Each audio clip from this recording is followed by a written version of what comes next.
Tudo bem? That's it. That's all I got. Thank you so much for having me here. It's great to be. Obrigada por me receberem aqui. É ótimo estar no Brasil. O Brasil está na minha lista de países a visitar faz muito tempo, então eu fiquei muito empolgada quando me convidaram para falar aqui hoje. Eu vou falar da jornada da Amplitude, de lançar um plano self-serve. Eu vou compartilhar 5 das lições que a gente aprendeu nessa jornada de mais de 2 anos. E eu espero que tenha alguma coisa para todo mundo levar de volta para a empresa e para a vida.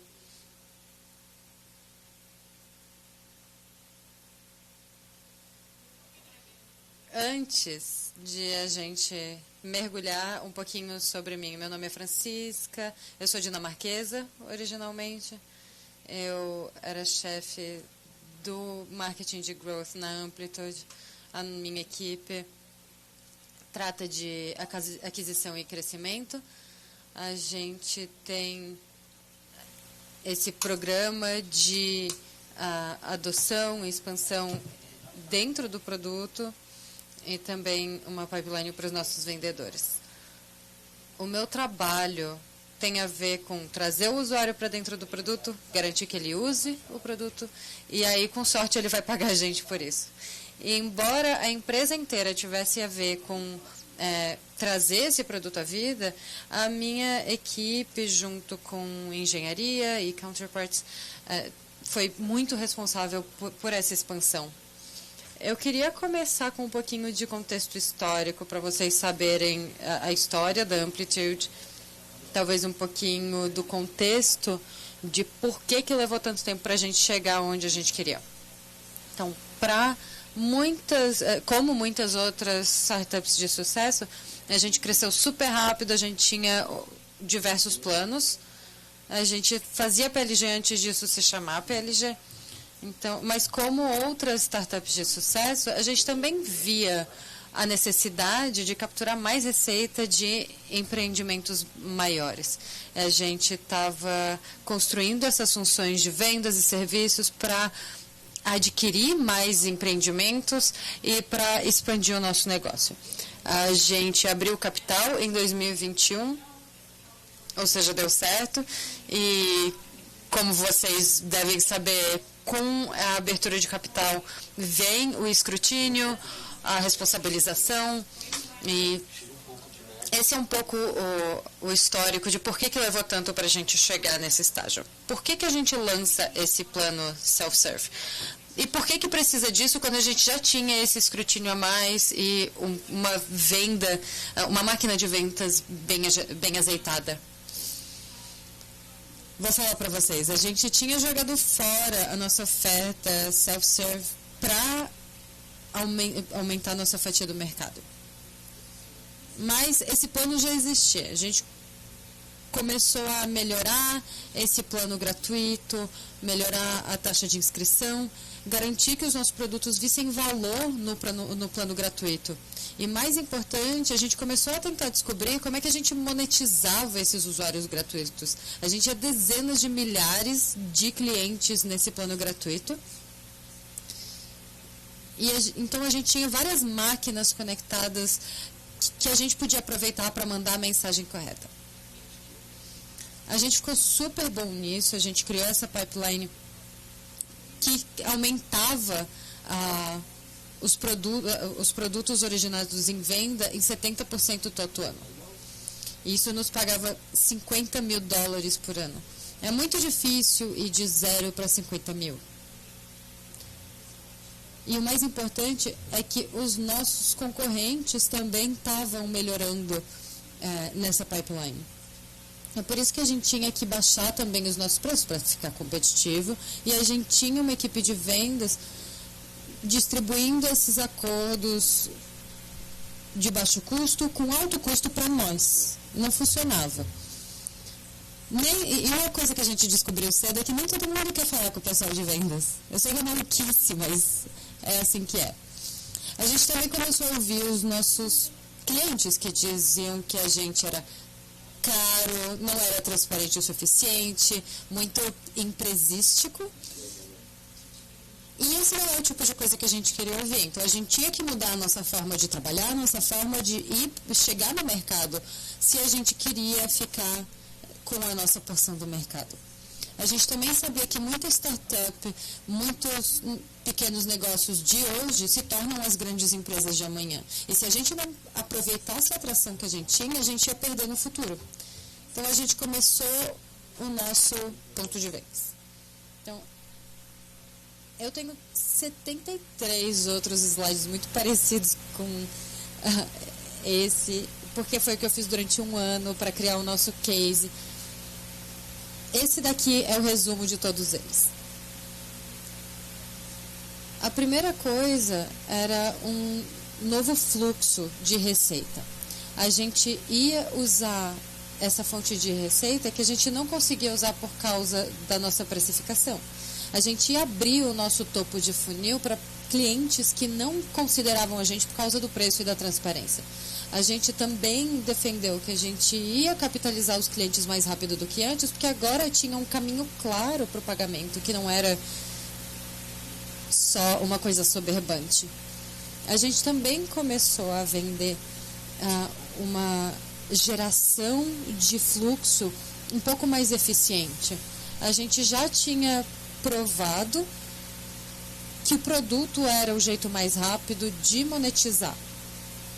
Inclusive os nossos vendedores. Eles já adoravam falar com clientes que estavam no produto e usar o produto era bom para eles. Então a gente pensou em insistir nesse caminho, melhorar os nossos planos self-service e aí melhorar essa pipeline a partir disso.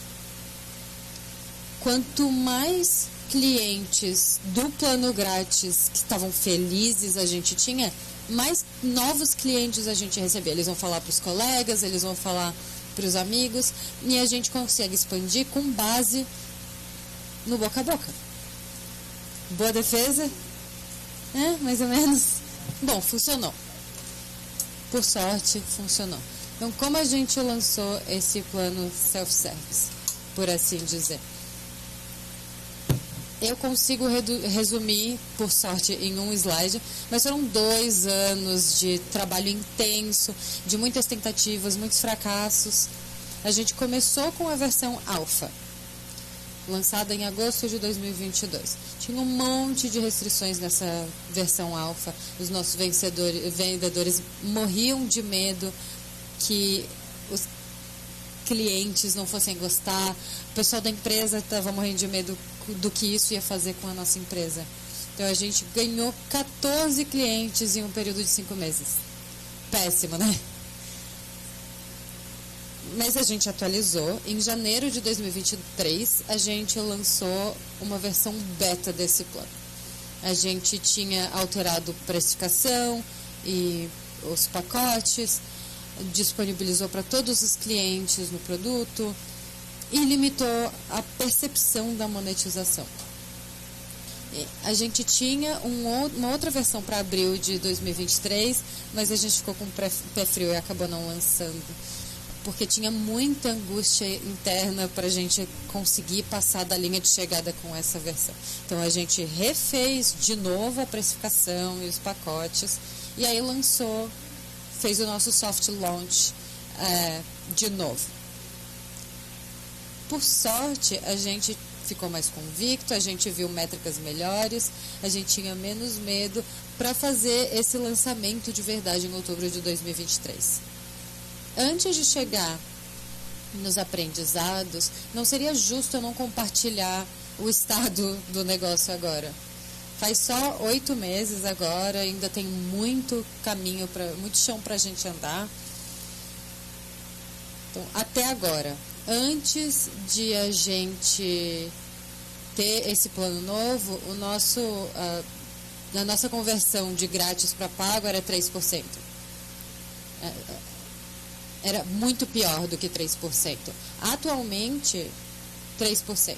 A gente quer chegar em 5%, porque esse é o benchmark para negócios como os nossos, mas esses 3% já são uma melhora da conversão anterior. A gente também tem visto um crescimento mês a mês muito saudável. Os novos logos estão crescendo em mais ou menos 30%. E o que está desacelerando esse processo agora é o churn. A gente vê muito pouca canibalização dos clientes existentes. Isso era uma coisa que a gente tinha medo que tivesse ramificações, mas onde a gente viu a canibalização foi entre os novos clientes. Eles vêm do self-serve para vendas, mas tudo bem, porque isso força a gente a subir o mercado e deixar o produto resolver os problemas no final das contas. A gente ainda tem um funil de vendas muito promissor que é impulsionado por esse produto. A gente vê esses resultados promissores de clientes que já estão usando o nosso cliente, que veem valor o nosso produto, que já veem esse valor e que estão dispostos a pagar por ele. Lembra do plano Alpha, quando a gente ganhou 14 clientes? Esse fracasso do começo? Isso foi o que disse pra gente o que não fazer. Não tem necessidade de criar um plano self-serve a partir daquilo. Mas a gente continuou apesar daqueles números. Como que a gente equilibra o teste e a convicção? Quando a gente está lidando com precificação, quando a gente está lidando com a criação de novos pacotes. Vocês já fizeram um experimento que era simples, limitado demais, vocês sabiam que ia fracassar? Ok, tem uma pessoa para me acompanhar. É uma experiência horrorosa. Essa foi a nossa versão alfa. Para nós foi isso. Não tinha passe para uma venda maior, a gente só tacou uma página de precificação no produto. A gente sabia que não ia dar certo. O que a gente estava fazendo ali era tentar convencer a liderança de que o produto podia se vender. Se eu pudesse voltar no tempo, tem experiências que eu mudaria. Uma, por exemplo, seria mostrar o plano self-serve na nossa pop-up de preço e permitir a aderência a partir disso. A outra coisa seria oferecer mais contexto para o nosso cliente, o motivo pelo qual aquilo ajudava, pelo qual aquilo ia ser bom para eles. Mas a gente tinha tanto medo de que aquilo não saísse, a gente estava só testando, não era nada sério. Então, isso foi o que deu nos resultados que a gente teve.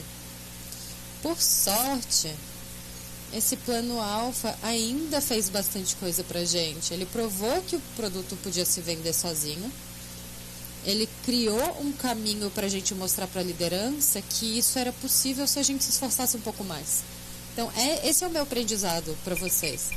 Quando vocês lidarem com projetos grandes como esse, com experimentos com restrições, com limites, tenham clareza do que é o resultado que vocês esperam ver. E se esses resultados não forem ser bons,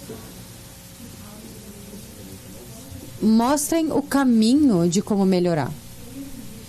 E mostrem a convicção também. Ter convicção nessa ideia vai levar vocês muito longe. Próximo aprendizado. Para qualquer coisa self-serve, vendas é o melhor amigo de vocês. Ou deveria ser. Se não for o melhor amigo de vocês agora, é o melhor lugar onde começar. Esse é o parceiro crítico para essa jornada. E se eles não forem um parceiro, eles vão bloquear tudo que vocês tentarem fazer. Porque, no fim das contas, são eles que fazem a receita hoje em dia. Então, como a gente fez isso na Amplitude? Primeiro, a gente se aprofundou na análise de risco ARR e na canibalização. Quantas pessoas, quantos competidores, concorrentes e quem são esses concorrentes que oferecem essas opções hoje em dia? O que a gente fez foi envolver a nossa equipe de vendas desde o princípio. São eles os especialistas em vender a nossa plataforma, são eles que sabem do nosso cliente. Então, a gente ouviu o feedback deles do que fazia sentido e a gente reestruturou a precificação, os pacotes, com a nossa base de clientes em mente. Só para evitar uma canibalização que a gente não estivesse preparado para encontrar.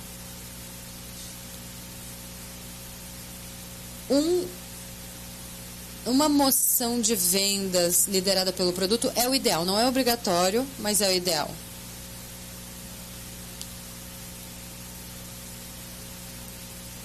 Isso está alinhado com uma oferta de self-serve que vai trazer mais negócios, que ia trazer mais negócios para a Amplitude. Ia pegar um pouquinho dos resultados de todo mundo, mas também garantiram que esses resultados iam crescer. Enquanto a gente ia usar o self-serve como canal, como KPI, a gente ia garantir que vendas tivesse sucesso também. A gente também melhorou o negócio para eles. Ou seja, tem muitas opiniões sobre se vale a pena incentivar os vendedores a empurrar um plano self-serve. No começo, a gente fez isso só para encorajar o comportamento adequado e garantir que a nossa colaboração fosse saudável. Então, embora esses vendedores fossem incentivados a empurrar um pouco esse plano self-serve, eles podiam se beneficiar de outras opções também. Depois a gente não precisou mais do incentivo, o produto estava se vendendo sozinho.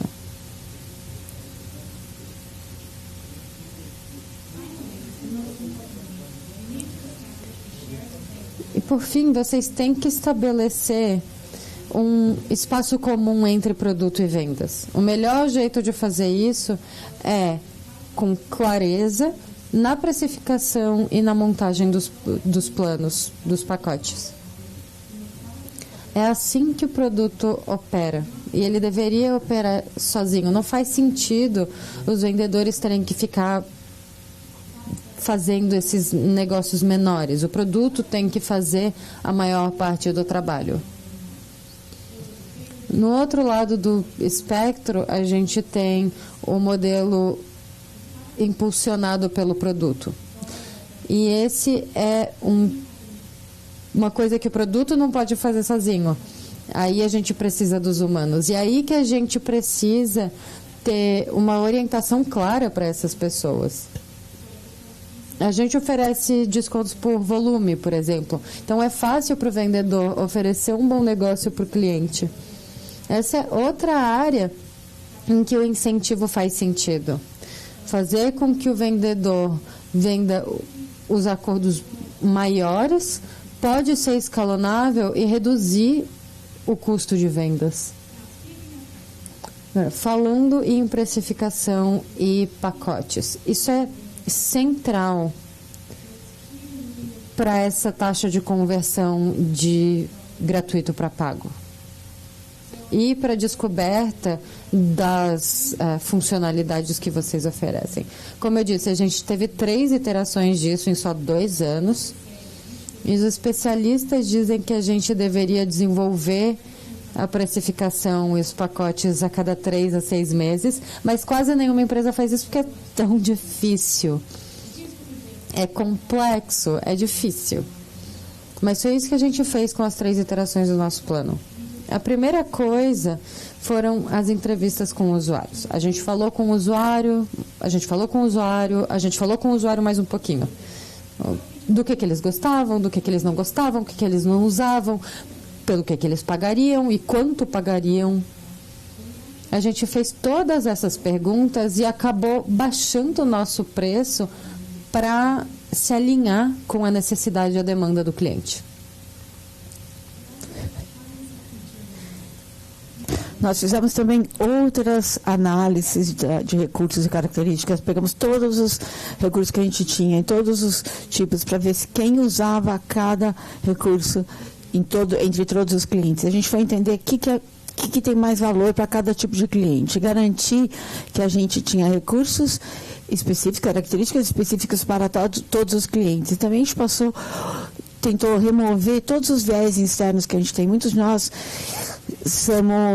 adoramos algum tipo de dados escuros que muita gente não usa, que a maioria das pessoas não usa. Então, outra vez, a gente fez análise competitiva também. Então, a gente queria garantir que quando um cliente está explorando as opções, eles podem nos olhar e olhar para a concorrência e não falar, não sei como que eu vou comparar essas duas coisas. A gente quer ser comparável, a gente não quer ser o mais barato, a gente só quer garantir que o nosso cliente possa nos comparar com alguém, contrastar e tomar a decisão correta. Eu quero garantir que ninguém mais entra nesse buraco maluco de concorrência, porque senão a gente vai pirar aqui. O que eu aprendi, o que eu quero que vocês levem para casa é quando eu vou decidir em preço e embalagem, e eu vou pensar nisso no seu plano como uma escada de valor. Novo valor tem que ser liberado para cada nível dessa escada. E a melhor maneira de mostrar esse valor é mostrar e fazer com que ele seja útil para alguém no próximo nível. Então, vou dar uns exemplos. Por exemplo, a gente tinha uma característica muito interessante do nosso produto, que era o cohorts. E o que a gente fazia era dar a capacidade do cliente criar um cohort. Então, você pode salvar e você pode guardar isso. E depois você tem uma ideia do que é um cohort, como é que funciona, mas realmente para você destravar o valor completo, você tem que começar a pagar. Outra coisa, baseado no uso. A nossa sessão de funcionalidades, a gente dá várias sessões, milhares de sessões por mês. Então, o usuário vai usar antes de comprar. Se eles gostam, eles podem fazer o upgrade. Essa é a melhor maneira para você criar a possibilidade de descoberta e a jornada do cliente, a experiência do cliente.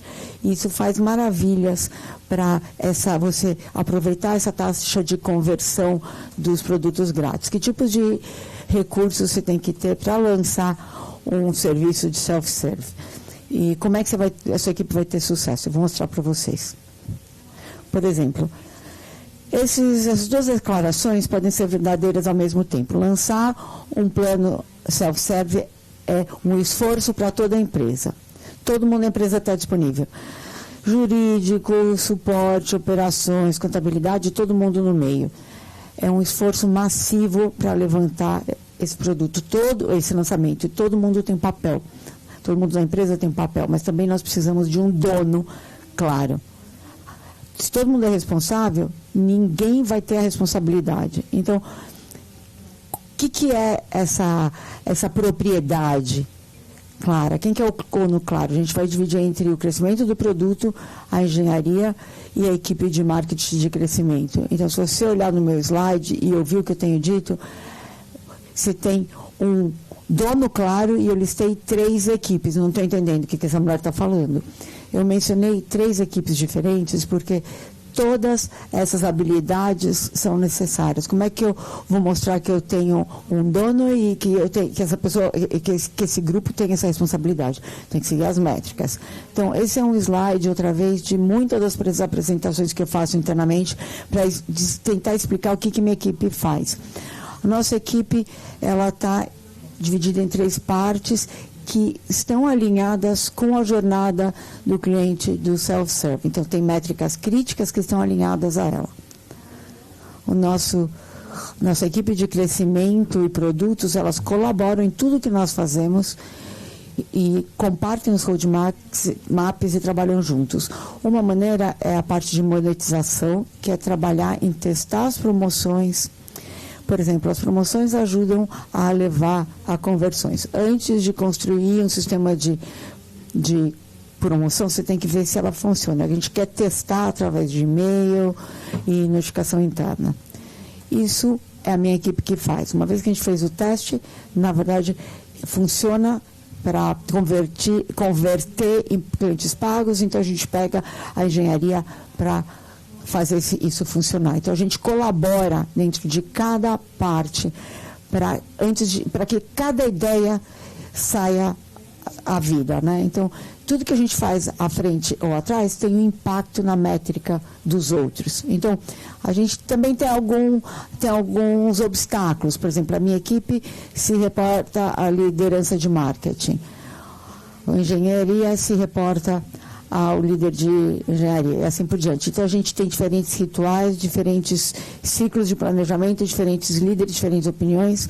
Isso quer dizer que a gente tem que trabalhar mais duro para ter essa colaboração. E uma coisa que a gente vai ter no futuro, outro modelo, seria que todas essas equipes se reportassem a um diretor de crescimento, por exemplo. Então, todas as equipes teriam o mesmo líder. Por enquanto, não é assim que funciona.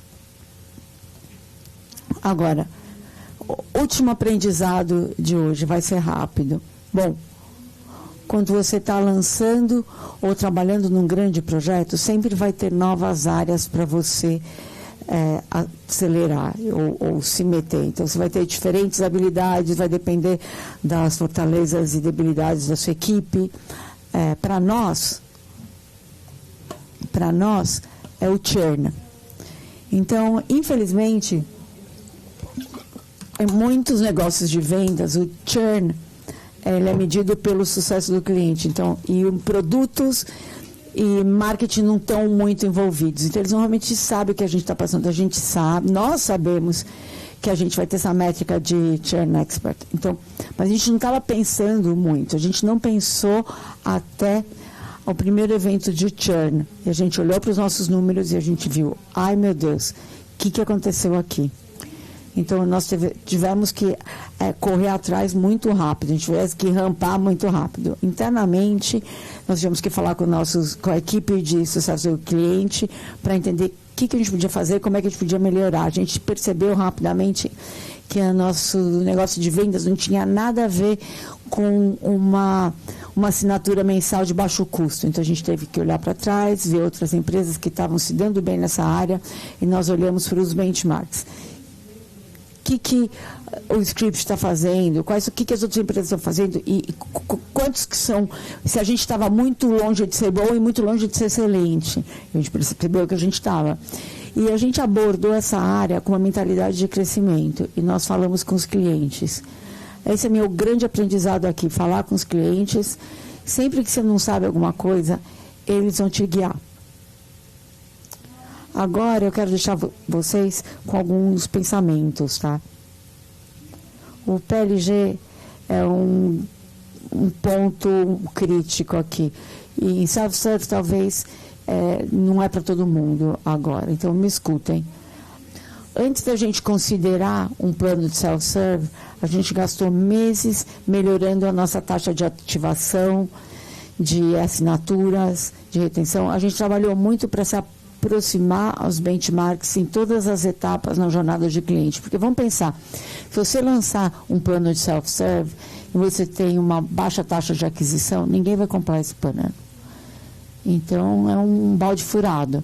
E se você tem baixa taxa de retenção, ninguém vai ficar lá por muito tempo. Então, você não vai ter um negócio de self-serve para trabalhar. Então, você tem que investir em toda a jornada do cliente. Você tem que ter métricas que te ajudam em cada etapa. Se você não começar aí, ou você vai ter um balde furado, você não vai conseguir ter sucesso no seu negócio de self-serve. Muito obrigada.